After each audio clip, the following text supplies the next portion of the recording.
me just spend a moment to introduce this topic by explaining why we keep talking about student employment of late. And I don't know if y'all have heard it across campus, but I certainly have in the meetings I attend, I've heard it. And at Elon, we pride ourselves on a hallmark of engagement. We adopted that about 20 years ago. Elon is highly engaged in its teaching practices. At the same time we adopted that hallmark, we moved from a 3-hour curriculum to a 4-hour curriculum with the idea that in that extra hour you're with students each week, you could engage them in new pedagogy that was more interactive, that was often experiential. And notice I used the two words differently as we opened, engagement and experiences. And they become synonymous sometimes at the university, but from a teaching and a pedagogy standpoint, they originate from two very different bodies of literature. So I want to kick this off by saying we're talking about student employment today as what's referred to as a high-impact practice. And these were developed by George Koo and a team of researchers. And it looked at what we all knew intuitively from our common sense to be true, and that is students, as they experience things, learn, and then they transfer that learning into other settings. Right? That just seems right. I had an internship, learned a lot about how to work across different groups of people, different ages, backgrounds, and then I took that experience back with me into my further studies or into my next employment opportunity. Well, that point of taking it to the next, the transfer of learning, is where George Koo has been paying a lot of attention. This moment when students reflect on that experience and help make the transfer. And when we talk about experiential education at Elon, that's what we're talking about, is training and developing ourselves to facilitate the transfer of knowledge. We have not systematically done that. We're going to hear from some programs at the university that are already thinking like this, but we haven't, as an institution, systematically adopted that. We've adopted 5 experiences. This is where I always pause because I hope I recall them all as I stand in front. We've adopted 5 experiences, and I think people are here from every experience as I was looking. We have study abroad here. Yay! Yay. Study abroad, study USA, global experience, leadership,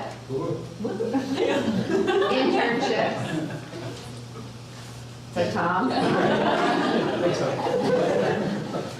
undergraduate research, and service learning. So those are our 5 experiences. And notice that student employment is not one of them. So George Koo introduced 2 years ago the possibility that universities begin to leverage student employment because it was emerging in his data set as a place where there was effective mentoring happening between supervisors and student workers. And his focus has always been on retention. So he was focused on that those students tend to persist in college and graduate in 4 years. Now, Elon has not used experiential education for retention. We've used it for the transfer of knowledge. And so his literature, and that's why we sent around a reading today, because he proposes you can take these high-impact practices to a new level in that writing that we sent around. Well, Elon already knows that. Right? His has been on retention. We've always known it was on transfer of knowledge, success, engagement. It facilitates students' abilities in multiple dimensions. And George Koo, just to give one other factoid here, is the creator of the National Survey of Student Engagement, the NSSE. And as you know, Elon, that's the one measure we do every year with our first-year students and our seniors. And so we have since 2003, we have 11 years of data to show how these experiences drive learning. And so we have a really good longitudinal record on that. So all this talk about student learning is the possibility of student employment becoming a 6th experience at Elon, to be adopted systematically, and what about the possibility of that? So that's what we're discussing today, is what about the possibility of that? So I'll turn it over to Nancy who will get us started. Thank you. Okay, so if we're going to talk about leveraging the student employee and supervisor mentoring process as a high impact practice, then we need to know a little bit about the numbers here at Elon. So I have a question for you. If during the academic year of 2013-2014, we were averaging about 900 individuals that were paid per payroll as student employees, what do you think the number is for 2014, fall 2014? Any ideas? Individuals. And the reason I use the word individuals, excuse me, is because to the dismay of a lot of our students who have not secured employment, there are several individuals that have multiple jobs. So any idea what the numbers look like in terms of number of student employees? Individuals. How many? 15. 15, okay. Any others? 1148. Close. Okay, payroll sent me payroll end dates, as you see here, and the number of individuals. And that averages to about, I think, 1,200.5, something like that. So you can see we have about 1,200 students, individuals, that are being paid as part of student employment. And you can see that in 2013, we spent almost $4 million on student payroll. This doesn't include any kind of training that you do with your students, just payroll. So as we look at those numbers and we think about 1,200 students, we think that they work an average of 8 to 12 hours per week.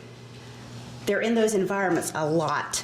We can use those employees to help with production, to increase services that we offer, and more importantly, we offer them the benefit of adding some transferable skills to their resume. So there's many reasons why we look at student employment as a high impact practice. As I mentioned, it's a natural moment in the student's experience. They're already participating. We don't have to create a program. They're already here.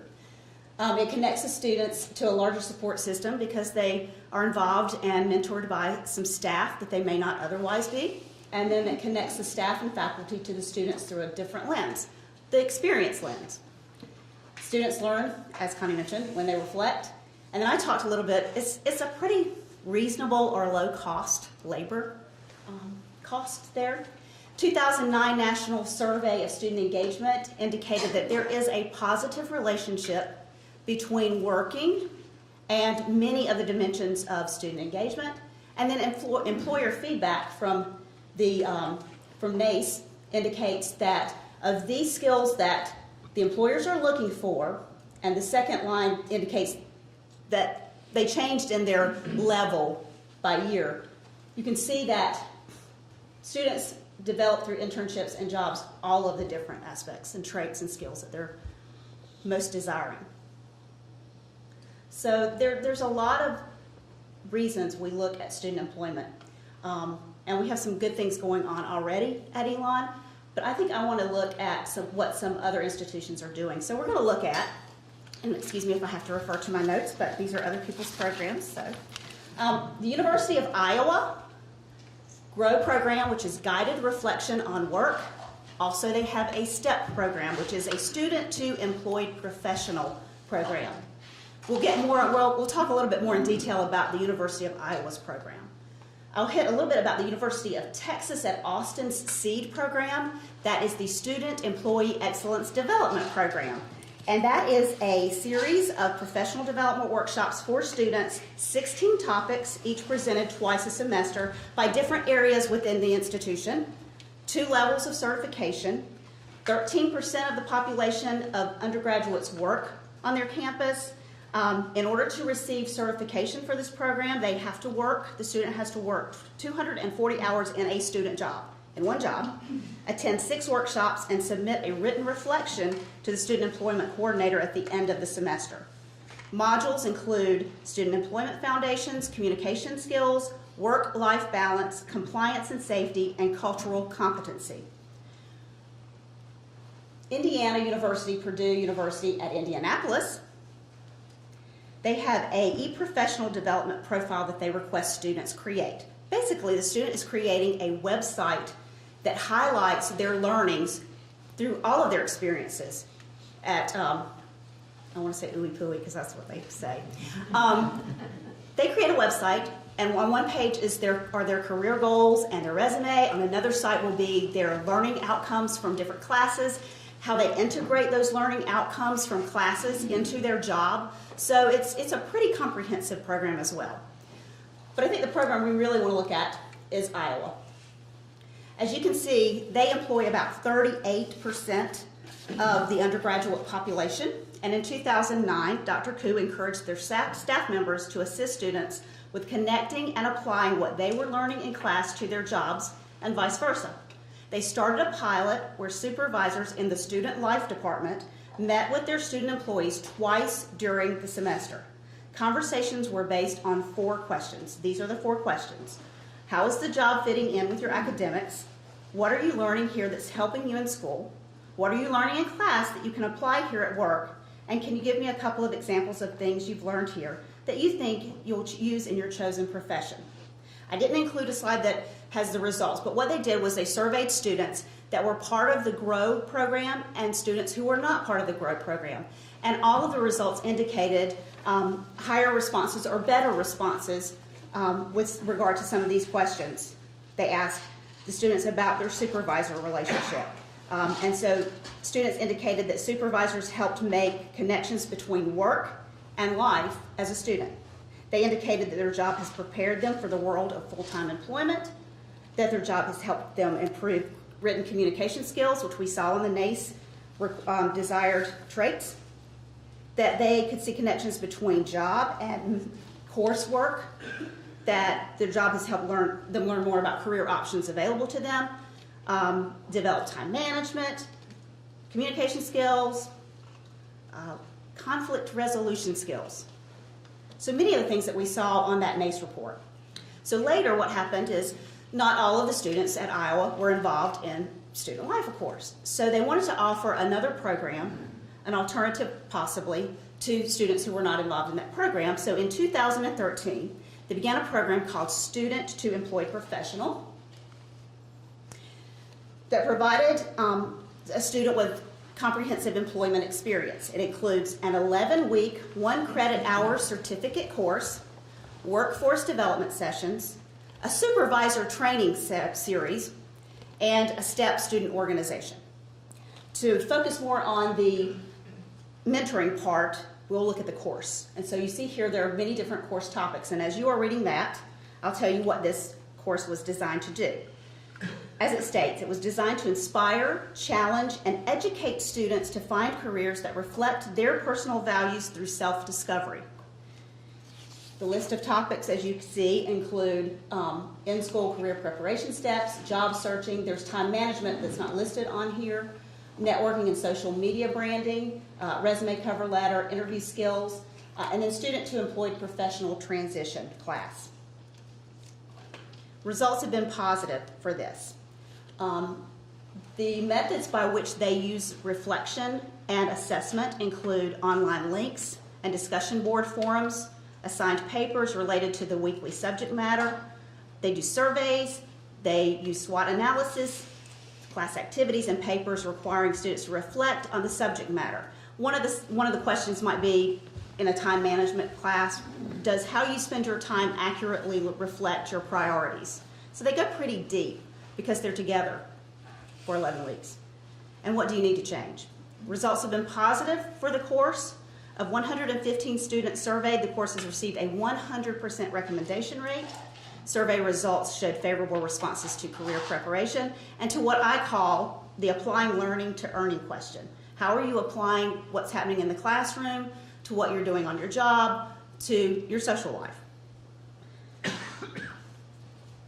Included in this program is our workforce development session. So if a student's not able to sign up, register for that class, he or she may choose to attend workforce development outcome and workforce development sessions. And these are the outcomes listed for reasons for what they're trying to accomplish with these workforce development sessions. These are 2-hour engaging and interactive sessions targeted at those students who want to engage topics and enhance skills for their student job and beyond. I really like some of the case studies that I've seen and read through this particular workforce development session. I've had an opportunity to talk with Josh Fram, who oversees this program at the university, and he's provided a lot of prompts and case studies and information to us that we can review. So I'm not going to read that to you, but you can see that a lot of these same things exist in the class, but this is just an alternative if a student wants to attend this rather than register for the class. Then I mentioned that there's a supervisor series because the idea is to take what they learn in these classes and these development sessions and for the supervisors to talk with them about it. So they create a training program for supervisors as well. The course is offered here.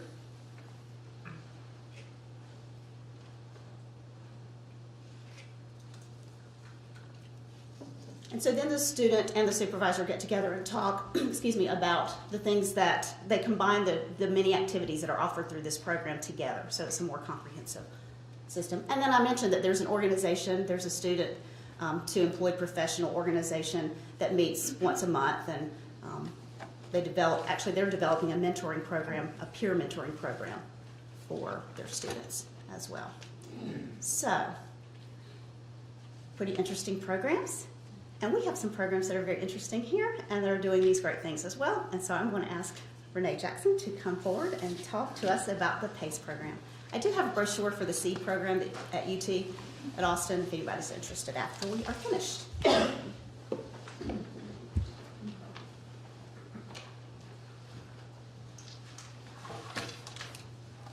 brought my notes up too, just in case I get off track. For those of you who don't know, PACE is an acronym. We have an acronym too, just like everybody else. PACE stands for Providing Aid Through Campus Employment, because PACE is actually a financial aid-based program for our students. It began in 2011, and so the students who are in the program, who were in the original group, are seniors now. So we have 4 classes of PACE students on campus. When it started in that summer, it was actually started very suddenly. There wasn't a lot of planning that went into it. It was just a very quick decision. We're going to have this program.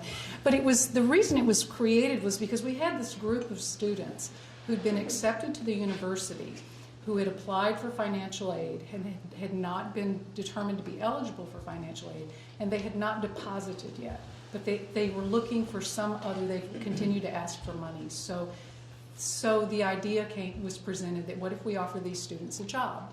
We can guarantee them a job on campus with a $3,000 earning potential for this job, and then we'll get them in a job, and that can be what they have. And so that did pull in some of these students. So the inaugural group had 16 students in it. And so I want to tell this chronologically so you understand how this program works. When it was set up, the idea was that these students would be put in these jobs and they would be provided an opportunity to work in a job. The word meaningful was used a lot. It was going to be a meaningful experience. They were going to be put with a job supervisor who would essentially mentor them. Ideally, they would be in a job that would align with their professional and personal interest, and they would stay in this job for 4 years, which is how this has panned out. So it continues to evolve.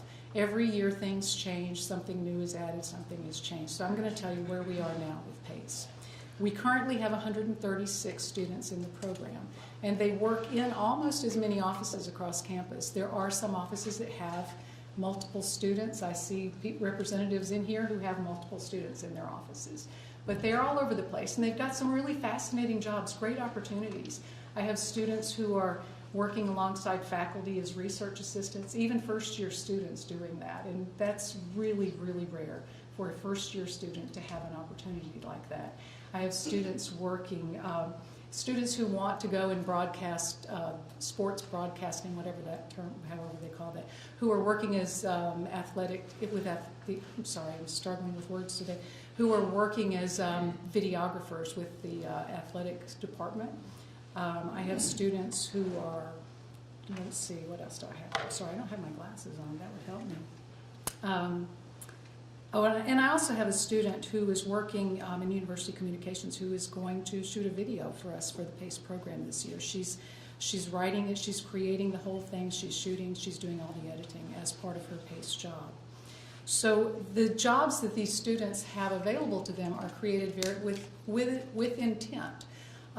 When they complete an application for the program, one of the questions on the application says, if you could have any job on campus and you could do anything you want, where would you work and what would you do? And I use that information to get jobs for them.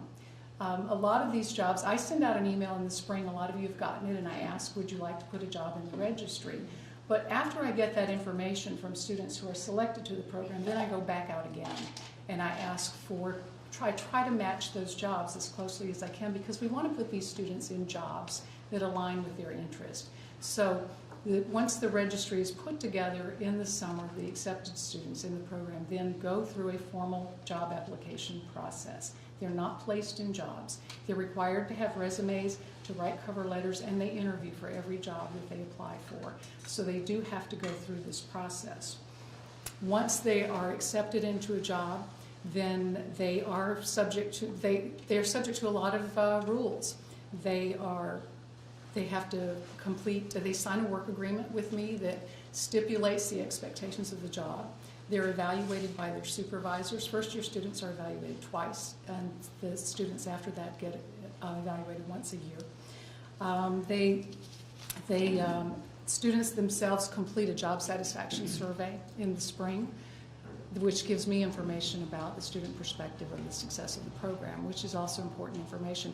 Based on doing that last year, this year I added a new piece to it where the students are required to meet with me at least once a semester, where we talk about their jobs. It's similar to what they do in GROW, only the questions I ask these students are more personal than the questions that they're asking with GROW, because really what I want to know from them is, are they happy in their jobs? Are they doing the things they thought they would be doing in their jobs? Do they have any problems along the way with their supervisors or anything, any parts of their jobs? When I got those results from them last year, I met with every student who had something on there that was of concern to me. And what I learned from them after talking with them is that not one of those students had approached their supervisor with whatever the issue was. I asked them all that. Have you talked with your supervisor about this? Every one of them said no. So we sat together and talked about how they could address that problem. How could they make this better? And then I put it back on them to go and do that. I did not do that for them, but each one of them, and then I followed up again with them, and each one of them did meet with their supervisor or in some form or another work on that problem together, which was good, because this is all part of the professional development piece for them. The retention in the program, I have a slide. I wanted to show you a little bit about the retention we have in here. In the class of 2015, which is my senior group right now, we only had 16 originally in the program. The university retention, actually I talked to Connie about this earlier, is 100% with these students, because I had one of the students is an engineering student, so she's at state now. But retention in the program was 68%. 11 of those students are still here working in the jobs, and almost all of them are working in the same job that they started in as first-year students. For the class of 2016, we had 51 original, 86% are still at the university, and 78% are still in the program. When we got to the class of 2017, the change that we made, which I think was very significant, was that we went to an application process for these students. In the first 2 years of the program, these students were just given a job, given admission into the program. They weren't given jobs, but they were just gifted with this. You can be a PACE student, you can have a job. But I really wanted it to go to an application process because I believed that they would value this more. The students that we lost from the program early on turned out to be students who didn't really want to work anyway. They were not dedicated to what they were doing. For various reasons, a couple of them actually got fired from their jobs. So when we went to an application process for the third group, these were students, I put an application together and asked very specific questions on there, like, why do you want to do this?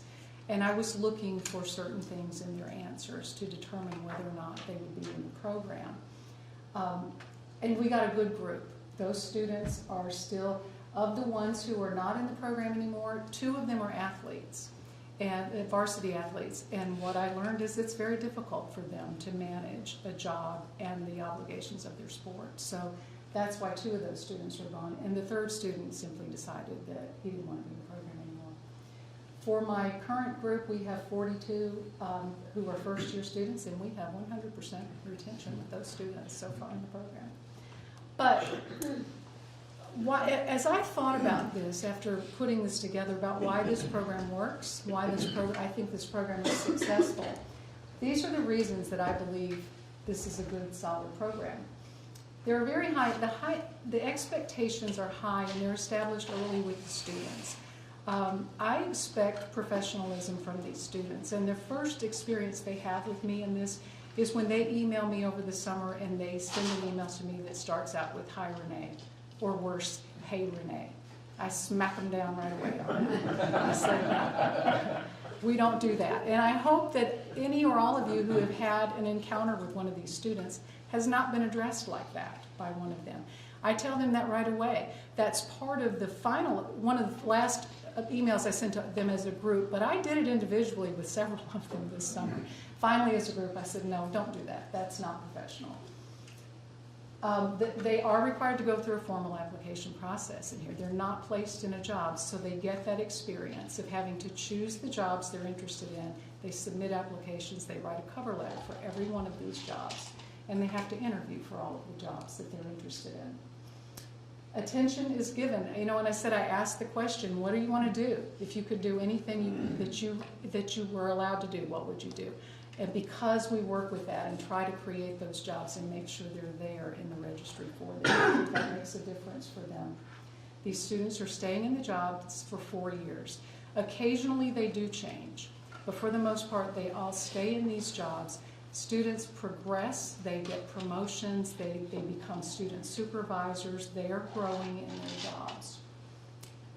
They are all in Elon 101 cohorts, unless they're in a different, if they're honors fellows or in one of those other groups. Otherwise, they're in an Elon 101 class with me or with Nancy. And there is a career component to this. We have some of the sessions that we offer them are specific for them. The first one we do is time management, because they need that. They have regular meetings, and I think that makes a difference, that they come in and I know what they're doing. They tell me if there are any concerns or any problems, or if there's anything they need. I try to take care of that for them. They are evaluated, and I know a lot of you all do that anyway, but they do have these evaluations, so they are accountable. And finally, they do get support. They have support, the student gets support, and supervisors do as well. I have a lot of supervisors who contact me with questions, and I work with them on this. And I realize that these things are not unique to PACE on this campus, that a lot of people who have students in their employ do these things already, do some or all of these things. So it's not that PACE is unique in that regard, but that is what the PACE program does. So I know a lot of you have PACE students, and I hope you will continue to do that, because I may well be calling on some of you later for jobs. Steve is going to talk now about student development program that they have in student life.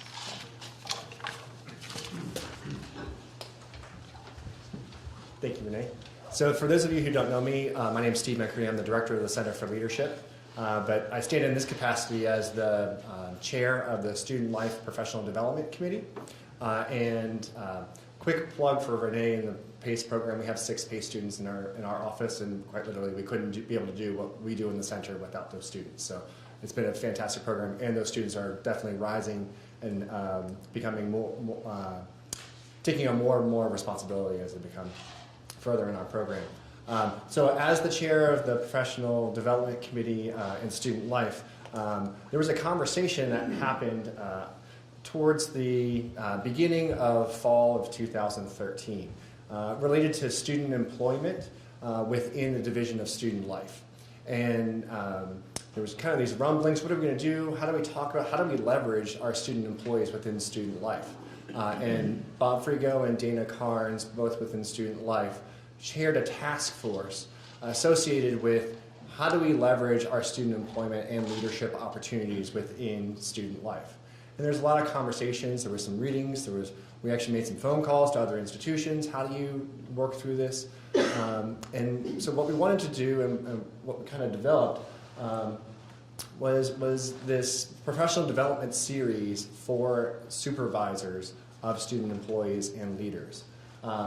As I mentioned with this work group was representatives from a variety of different departments within student life. So we had a lot of different people at the table talking about student employment and leadership. And so we kind of created this workshop series that has been established. We started in the fall and we'll continue into the spring, and I'll show it to you kind of now. Small print, I apologize.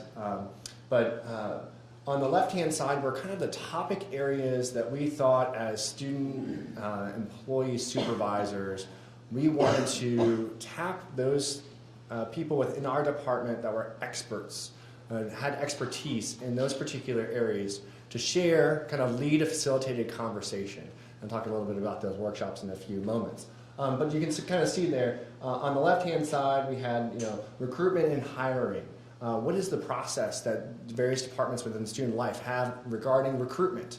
And how do they hire, and what is that process of hiring those employees? And that was run by Debbie Norris in Campus Rec and Laura Arroyo in Res Life, both of whom have large numbers of student employees within each of their departments.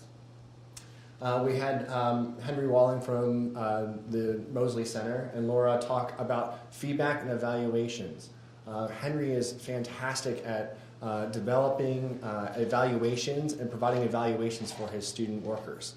And so we used his expertise on that, his and Laura's expertise on providing those, how to provide those feedback and evaluations for student employees. In September, we had Nancy and Bob present on what is the structure of your positions? What are your position descriptions? How do they align with leveraging the student employee and student leader experience? Bob and I then did a workshop on assessment and how to assess student learning outcomes associated with employers. So what do we want our student employees to learn as a result of being involved within our departments? And then how do we go about assessing what we want them to learn? So we had that conversation across our departments and our division. More recently, unfortunately Henry is sick, but we'll still put his name on this one. Henry and Katie did a presentation and facilitated conversation on orientation and training. So now that you have selected them, how are you orienting them into your department, and what kind of training are you providing in order to help them be successful in your division? We have two more, and I'll send this out to Ann and Mandy, and they can get it off to you guys if you would like to attend. We have some folks who are from outside of our division also being a part of these conversations. Myself and Dana Carnes, also in the Center for Leadership, we're facilitating a conversation on difficult conversations, how to have those difficult conversations regarding maybe students aren't showing up on time or the professionalism isn't as high as Renee wants it to be. And so how do we help them recognize that this is an opportunity for their development?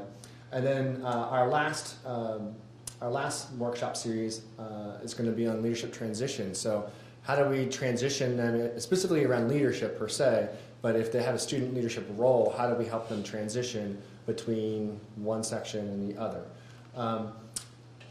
As I mentioned, these are discussion-based. Literally, we have a round table of people who are talking about their experiences as supervisors of student employees and leaders. Discussion that the facilitators are using their expertise to present kind of what they do, but then also engage in the conversation. And then lastly, for those folks who aren't able to be present at the actual conversations, we have all of the resources available on the Student Life Share Drive. So within the Student Life Share Drive, any of the resources that were presented are available for those who couldn't be there, so that way they can still engage with the materials, and that way that information wasn't just kept within the particular in the particular discussion, but could be shared across the division. So that was kind of our solution on a way to engage in the conversation around student employment and leadership And within this division of student life, as I mentioned, we have many of our offices are run by student employees, or many supported by our student employees. So we really wanted to figure out, how do we help make this be a high impact practice? How do we engage in those conversations with the supervisors within the division in order to make that experience the most that it could be for our student employees and leaders? So at this point, I'm going to turn it back over to Connie. She's going to talk a little bit more about that high impact practice. Thanks. We wanted to share with y'all this continuum, and we really heard it today in the presentations around student employment. So you can have a student employee that works at the front desk that the most communication you have with them is, here's your schedule. You can have a student employee that, like we saw at the University of Iowa, where you actually have 4 things to talk about over the course of a semester. And you have meaningful conversations that you set aside for. You can have an articulated program that requires them to apply. I think that's a great example of a deepening experience, because it forced the student to articulate goals and objectives when they apply for something. Then suddenly the match becomes stronger. You've got a thread, this reflective thread. So you can see that it starts to move. And then at Elon, we also have made an investment in programs like Steve shared, where we're trying to develop skill sets in our professionals, our faculty and our staff, to facilitate these conversations. As someone told me the other day when I said I don't know how to do that, they said, "No, Connie, you know how to do that. Here's how you do it," and walked me through it. And I said, "Oh yeah, I do that," because sometimes you don't know what you don't know, right? So like they have to tell it to you so that you go, "Oh, that's what I'm doing when I do that." And actually, that awareness makes that moment stronger, because you're able to anchor yourself and say, I am reflecting with this student, which was the situation for me. And then at Elon, we have an Experiential Education Advisory Committee. And this is where we put the gold stamp on experiences. And I'm going to show you 2 structures, because I don't know how familiar folks are with this. This is the Elon Experiences transcript, and it's broken out in these 5 areas. It's been available since 1996. It has become more raised awareness because we have now linked it in OnTrack. So students, for the first time last year, when they pulled up their academic audit, also could see, for the first time, their Elon Experiences transcript. They knew from the literature it was available, but they had to request it to see it. Now it's a default into their OnTrack. And we also made it visible to their advisors for the first time. So now advisors suddenly on the drop-down menu can see, oh, Elon Experiences transcript. And while we may have known it existed, I would say 90% had not clicked there. So we didn't know this part of the student's story. And so now as a faculty member with my advisees, I pull it up before they come when I'm pulling up their degree audit, and I go, oh, we studied abroad in Costa Rica last year. I knew we had planned to study abroad, but you don't remember that kind of thing, and so I was able to see. So these are the 5 areas. This does not mean they got ELR credit. This is just a transcript of their experiences. And what we saw at IUPUI is that they actually are documenting for the student on a transcript like this, student employment. So suddenly I can see a category there, student employment, and it would say Elon poll. It would say campus rec, study abroad ambassador, whatever the title was that appears on their payroll. It's already in the database. We could easily incorporate it right there, student employment. And Rod Parks in the registrar's office has worked with Parchment, who makes our official transcript. So now for the first time, last May, when students graduated and ordered their transcript, they could click a box and order their Elon Experiences transcript. And it went from about 150 in previous years to 780 were disseminated last year. And they also can get an icon image like that for posting in LinkedIn. And so we've had We're just piloting that. We've had a few people request it. And we're surveying employers and getting good results when employers, because employers can now get a copy of this transcript as well. And we're asking, how valuable is this to you? And as Renee shared, employers want to see that you worked. That's an important, they want to know that you worked. And it's great to have a description of that. Right now I'm moving to the gold standard. So what we're asking you today, about to have a conversation at your tables, about this continuum of mentoring and Elon's potential in this area. So the gold standard is the ELR. And that's when, and students are required now to do 2 before they graduate. And we put on your table, we have members of the Experiential Advisory Committee here in the room, and these are the process requirements for the ELR. On the experiences transcript, you actually will say, it'll have a little asterisk when it meets the ELR. But we have adopted these processes in order to get the gold standard. And it's all about reflective experience. So I put one on each table so that you can have it at hand as you're talking.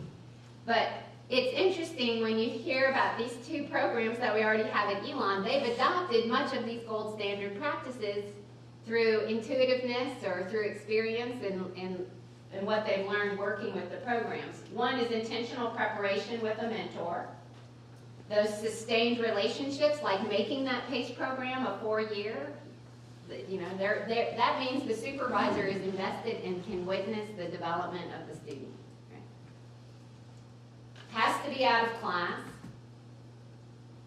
We add a disciplinary lens, which you all intuitively do. You don't know you're doing it, but you do it because of your field. Right? So if I go talk to Renee, she's going to use her career lens. If I go talk to Evan, he's going to use his service lens. We all do it intuitively. Wherever we're operating. I use TV. My background's TV, so I almost put a sitcom reference in here, but I didn't. We have structured reflection and assignments, and then this feedback loop has to be in place so that you can follow up, you know, charge them to do something and follow up. And then we do add a capstone integrative project on that to demonstrate. We're working to make this document interactive. So if you did work at the Elon poll, you could hyperlink it to the poll you worked on. So we're trying to add, to be able to integrate. And I say that on the integrative project because if you did do something that you're really proud of in your student job, you can link to it or embed the document there. So we're working on that. So we'd like you to spend the next 20 or so minutes talking at your tables to give us feedback on these 4 points.